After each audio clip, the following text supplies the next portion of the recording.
Heureux d'accueillir en studio Éric Pronovo, président de la Fédération du personnel de soutien scolaire. C'est la première fois qu'Éric vient nous rendre visite dans nos nouveaux studios.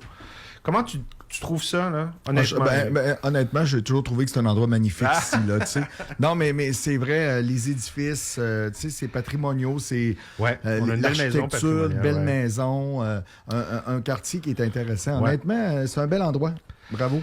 Merci beaucoup. On va parler de 4 enjeux majeurs qui touchent les travailleurs et le milieu scolaire. Des enjeux dont on est pile dans l'actualité, Éric, ce matin. On ne peut pas être plus dans l'actualité que ça. Non.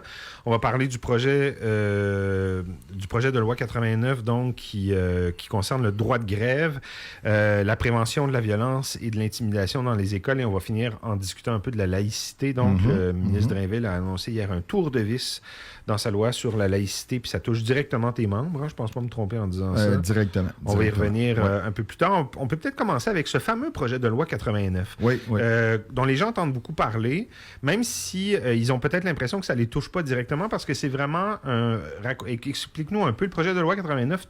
Dans le fond, le projet de loi 89, c'est vraiment un projet de loi qui vient pour nous, à la Centrale des syndicats du Québec, après analyse avec nos fédérations et avec les enseignants, nos collègues professionnels. C'est vraiment, tu sais, nous, on l'appelle un attaque, mais c'est un front direct contre le droit de grève, droit qui est très légitime au Québec, tu sais, et qui fait partie du Code du travail, qui fait partie de beaucoup de lois, la loi de l'instruction publique. Donc, on veut vraiment entraver ce processus-là qui... Explique-nous un peu, Éric. En fait, le gouvernement, si je comprends bien, veut donner au tribunal administratif du travail le pouvoir d'empêcher une grève en invoquant ce qu'on appelle le bien-être de la population. Oui, effectivement. Effectivement, on veut jouer. Puis... je trouve ça un peu électoraliste, un peu, tu sais, là, quand on fait ça, parce qu'on on sait que depuis quelque temps, à la CAQ, c'est plus difficile. Oui, on veut... Écoute, on veut s'assurer de services essentiels. On veut assurer que la population, quand on est en grève, puis il faut comprendre que la grève n'est pas l'objectif ultime pour les syndicats. Tu sais, souvent, les gens disent « Ah, les syndicats, ça fait la grève. » C'est pas vrai. C'est pas vrai. Oui, ça l'a fait, mais quand on est rendu à faire la grève, Philippe, clairement, là, c'est parce qu'on est rendu au bout du rouleau. Moi, je l'appelle comme ça. On est rendu au maximum de ce qu'on a de faire. On s'entend pas. On est très loin. Je vous rappelle d'ailleurs que la grande majorité des différends en matière de relations de travail se règlent pas ça se règle par la négociation. Oui.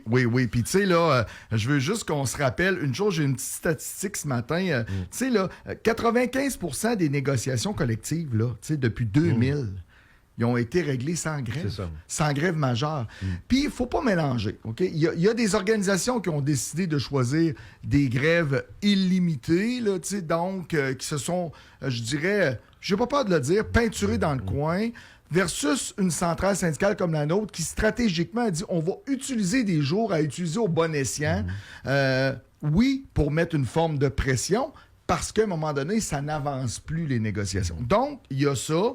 Puis, je voulais juste te dire que si je regarde la comparaison des jours de travail perdus en 2000 et 2020, on a répertorié ça. Le local des employeurs, c'est 757 jours perdus. Puis la grève des travailleurs, c'est 172 jours perdus. Écoute, en 20 ans, c'est pas énorme. Puis, moi, je trouve que mais l'ensemble de notre analyse, c'est qu'on trouve qu'on s'appuie sur souvent des fausses prémices. Puis protéger la population vulnérable en limitant l'action syndicale, tu sais, ce que ça va faire, là, c'est qu'à un moment donné, là, l'objectif du gouvernement, c'est quoi? Est-ce que c'est venir diviser à l'intérieur, tu sais, de dire qu'une partie, exemple, je pense au personnel de soutien, là, les services de garde. Rappelle-toi, là, les services de garde, quand on a eu la COVID, là, il y avait toute la partie, tu sais, services de garde d'urgence. Ben, on se dit, écoute, ça va-tu devenir ça, le service essentiel? Mais, contrairement à ce que lui peut penser, le législateur, la population est derrière nous et comprend bien la situation, et surtout les parents. Donc ça, on a mis les choses très au clair à la dernière grève, mais ça ne veut pas dire qu'à la prochaine négociation, en 2028, Philippe, il va y avoir des grèves encore. Tu sais, je veux dire, moi, je pense qu'il faut s'asseoir de bonne foi. faut s'asseoir intelligemment, stratégiquement, puis je pense que ça peut donner des belles choses, là. Projet de loi 89. Maintenant, on va parler de la semaine de la prévention de la violence et de l'intimidation dans les écoles. Ben, écoute, tu sais... Ça, c'est un sujet dont on a parlé beaucoup. Oui, on a parlé moi. beaucoup. Puis tu sais que la violence, ça concerne pas juste les élèves, mais ça concerne aussi le personnel qui en subissent. Puis, nous, ce qu'on veut, c'est plus des discussions, mais on veut qu'on ait des gestes concrets qui se posent sur le terrain. Tu sais, la Centrale des syndicats du Québec puis les fédérations ensemble du réseau scolaire, on a travaillé sur un protocole, OK, de la violence pour protéger le personnel. Et nous, on trouvait important de créer ça et de le sortir au moment où on est dans cette semaine-là. Pour moi, une semaine, en parler, faire des beaux discours, OK, mais après ça, on fait quoi? Ouais. Tu sais, souvent, on a discuté ensemble, même, on dit... Mais là, les gestes concrets, combien de fois, tu sais, je t'ai dit, il faut qu'il y ait un pas qui avance dans la bonne direction. Mais trop souvent, ben, ça s'arrête à jaser. Je comprends la sensibilisation, mais il faut aider les gens, il faut aider les enfants, les étudiants, les jeunes adultes qui en subissent, qui en font, et tout le personnel qui en subit. T'sais, pour nous autres, là, il faut vraiment aller plus loin. Puis, il faut, nous, ce qu'on veut, c'est favoriser une approche vraiment collaborative. T'sais, entre nous, les syndicats, les directions, les parents.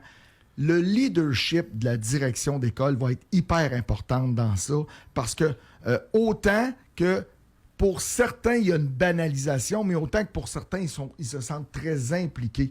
Puis, je ne sais pas si tu as vu, à un moment donné, le ministre Drainville a dit il faut que tu le sortes, là, ton document là, sur la violence. Il a fait comme le mouvement du tiroir, il faut que tu le mettes sur la table. Il ne faut pas que tu le laisses dans le tiroir. Ben, tant qu'à moi, là, il devrait être sur le coin de la table tout le temps.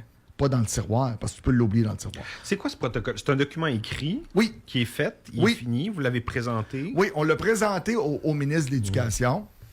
Le ministre de l'Éducation a été, honnêtement, agréablement surpris. Moi, j'ai envie de te dire, avec l'expertise qu'on a sur le terrain, qu'il soit agréablement surpris, ça nous a comme un peu laissé un peu avec un doute. Mais nous, ce qu'on dit, c'est que il y a une approche de collaboration avec le ministère. Ce qu'on a dit, nous autres, son équipe, il faut que vos équipes travaillent rapidement là-dessus pour qu'on puisse s'arrimer ensemble. Et que ça commence en septembre, là, à la rentrée. Là. Il faut que ça parte là. L'idée, Éric, c'est de fixer des règles plus claires pour les cas de violence à l'école. C'est ça. Je me trompe-tu ou c'est aussi des lignes rouges? C'est-à-dire, à partir du moment où l'élève franchit cette ligne rouge-là, faut qu'il y ait des conséquences. Ben oui, tout ça fait partie clairement de règles, de balises. Parce que vos membres sont tannés, j'imagine. Ben oui, les membres d'être ciblés par cette violence. Ils n'en peuvent plus. Puis moi, je dis toujours, peu importe le type de violence, elle est de trop tout le temps. Une violence qui vient des élèves surtout, il faut le rappeler. C'est de ça dont on parle. Surtout des parfois élèves, des parents, parfois des parents, mais surtout des élèves. Mais souvent, quand c'est le parent, ça découle d'une situation de l'enfant, préalablement de l'enfant. Donc, ça devient... Mais on a décidé d'être, la CSQ et les fédérations, d'être très proactifs dans ça. On a travaillé avec nos équipes techniques, on a bâti quelque chose d'intelligent, quelque chose de vulgarisé, pour que les gens, nos membres, comprennent bien, on s'occupe de nos membres. C'est important de s'occuper de nos membres. Mais il faut s'occuper aussi de ceux qui font qu'on travaille en éducation à tous les jours, donc c'est-à-dire les enfants. Mais il faut être dans un contexte où on peut travailler sécuritairement. Avez-vous l'impression que... Est-ce que cette initiative-là vient du fait que vous avez l'impression qu'il y avait une espèce de laisser-aller ou d'indulgence de la part des directions pour ce qui était de la violence? Je ne veux pas dire spécifiquement des directions, mais je dirais... la globalité... Le système était fait de telle sorte qu'on tolérait finalement des actes de violence qui n'étaient pas tolérables. Exactement. Puis, à un moment donné, tu sais, il y a l'expression « pète puis répète » dans la chaloupe, là, tu sais, la blague, là, ben, on répétait. À un moment donné, là, on s'est dit, écoute, attaquons le problème de front, c'est le cas de le dire, et créons ce protocole-là qu'on a travaillé ensemble, et ça a secoué quand même. Et le ministre a de l'écoute par rapport à ça. Mais écoute, on attend que le travail se fasse. Le travail qui reste à faire, c'est celui du ministre, c'est-à-dire qu'il faut qu'il adopte ce protocole-là. Qu'il l'adopte, parce qu'il est très vulgarisé. Là. Ouais. Dans le fond, il veut s'assurer qu'on soit capable de s'arrimer avec probablement qu'il y a des données ou des informations avec le nôtre, créer un protocole qui va être... le nôtre, on le sent complet, parce que nous, demain matin, là, on l'envoie à nos membres, là, il n'y a aucun problème. Là. Okay. Il est prêt, là, il est prêt à être envoyé dans les milieux. Mais là, on nous a demandé une pause, son équipe travaille là-dessus, mais nous, on a dit clairement que... parce qu'au début, on nous parlait de... à quelque part dans l'automne. Ouais. Moi, à partir du moment où tu me reviens à quelque part dans l'automne, ça va aller en janvier quand ça va être appliqué. Je suis déjà trop tard, là. Ouais. Ça fait des années qu'on est trop tard. Donc, vous êtes tanné et vous voulez que ça entre en vigueur en septembre. À la rentrée scolaire, directement.